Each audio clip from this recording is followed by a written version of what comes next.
Okey, Assalamualaikum. Anda sedang menyaksikan Kakira MY.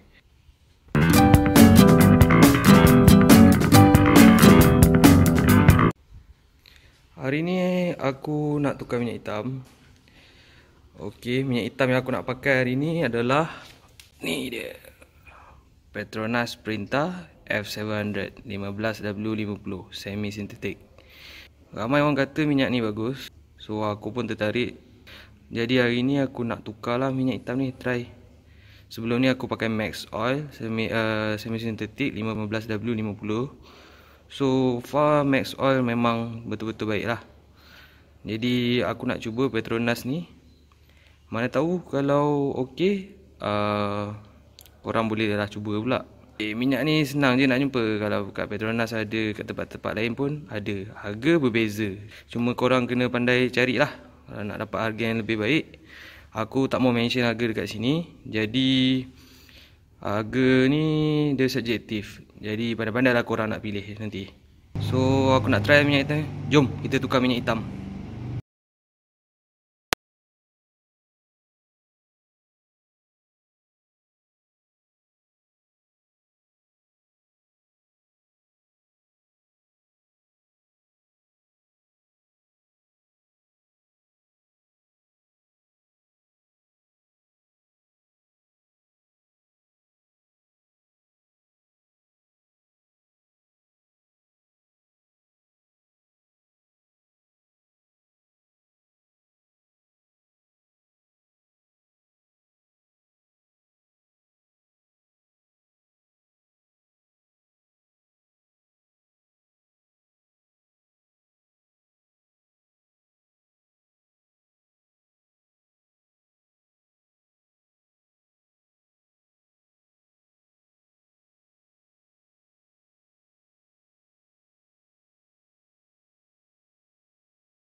So tadi aku dah try bawa.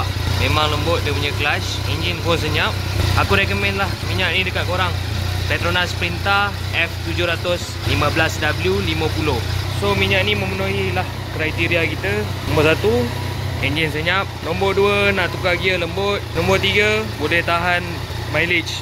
Tak adalah sampai macam 3000 km dah nak kena tukar minyak hitam. So korang boleh try lah minyak ni. Aku recommend kat korang. Harga pun murah. Setakat tu je lah untuk video kali ni. Jumpa nanti di next video. Jangan lupa like, subscribe dan share. Assalamualaikum.